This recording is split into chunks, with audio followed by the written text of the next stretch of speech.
Selalu ada hikmah. Bismillahirrahmanirrahim. Assalamualaikum warahmatullahi wabarakatuh. Alhamdulillah kita akan mengambil hikmah dari tokoh inspiratif lagi. Acara kita biasa ini Masya Allah. Alhamdulillah.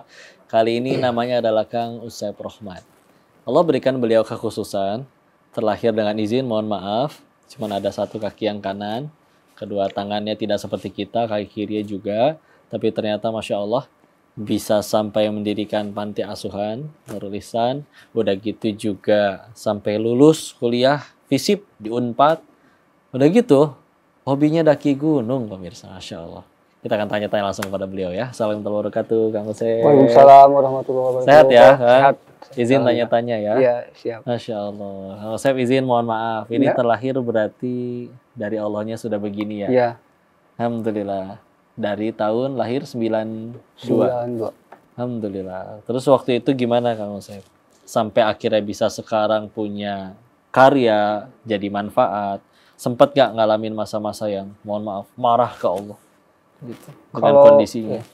Izin jawab ya, Ustaz. Kalau marah ke Allah itu justru di kondisi yang sekarang umur yang sudah gak bisa diajak bercanda gitu kan. Kalau dulu waktu kecil ya have-fun aja gitu. Jadi ya biasa-biasa aja sampai masuk kuliah. Justru karena kalau mungkin sekarang sudah teman sudah mulai sedikit gitu kan. Aktivitas jadi mulai terbatas. Makanya saya selain dari di panti asuhan, saya juga lari ke gunung gitu. Ke tempat-tempat yang bisa menenangkan gitu kan. Terus akhirnya terdorong untuk malah bikin kayak mohon maaf ya, panti asuhan. Awal pendiriannya waktu itu apa yang ngedorong untuk mau jadi kayak gitu? Saya ini kan kuliah di ilmu kesejahteraan sosial ya. Wah, iya kuliah gitu. ya. Jadi ini background saya gitu. Jadi ketika kita merencanakan untuk sebuah yayasan atau panti itu karena memang di sini passion kita gitu. Kita memanfaatkan ilmu yang sudah kita pelajari dan sebagaimana ya kita intinya ya bisa bermanfaat lah. Berarti TK, SD, SMP, SMA itu sekolah normal biasa bareng sama teman-teman. SD sama SMA bareng-bareng, sama kuliah juga sama bareng-bareng dengan teman-teman. Ngalamin ada yang bully gitu, ngeledekin? Kalau ngebully itu alhamdulillah gak ada lah. Ya meskipun ada lah gitu yang teman-teman tapi cuma bukan ngebully gitu. 1-2 jam kemudian ya beres lagi. Terus akhirnya sampai pengen kuliah itu kepengen sendiri atau mungkin dari siapa, orang tua kah? Perjuangannya terus gimana itu sampai kuliah dengan mohon maaf kondisinya? Saya kan sekolah itu di luar dari Kabupaten Cianjur ya. Saya lahir di Desa Simpang, Kecamatan Pasir Kuda, Kabupaten Cianjur. Berarti jauh, harus ngekos gitu? Iya ngekos. Jadi SMA kan saya ke Ciwidey. Ya lumayan lah jarak sekitar 40 km gitu. Ya Allah. Masuk Kabupaten Bandung ngekos di Ciwidey. Sendiri ngekosnya? Sendiri. Ya, untuk semua ngurus sekolah jalan? Ya ngurus sekolah gitu. Makan sama cuci jadi sendiri gitu. Masya Allah. Cuci sendiri, makan sendiri gitu, sekolah. Jadi saya tuh kecilnya itu mungkin kata ibu saya diasuh itu hanya sampai sekitar 2 tahun lah. Udah 2 tahun gitu ya keseringan sama kakak. Tapi sekarang ibunya udah almarhum.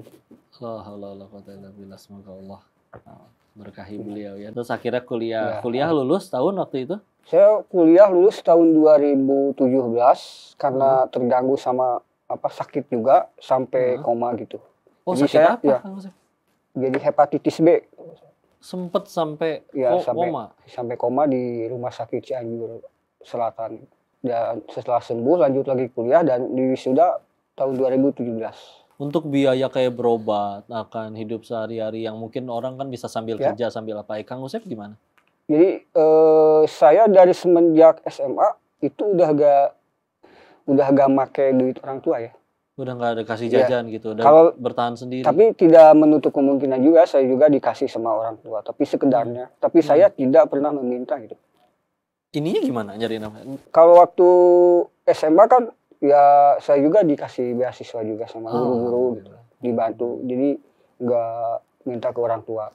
Kalau di kuliah di Unpad saya kan masuk beasiswa juga. Masya Allah. Jadi dari biaya kuliah dan juga makan saya tinggal di asrama. Alhamdulillah, Gitu. tuh pemirsa, saya kebayang sih sulitnya menjadi beliau. Kalau di Koko sih ya, Allah lebih sayang beliau makanya dikasih ujiannya lebih berat Masya Allah. Tapi masih tambah penasaran dengan perjuangan beliau sampai dengan karya-karyanya tadi. Untuk itu jangan kemana-mana, tetap di Sah, selalu ada hikmah.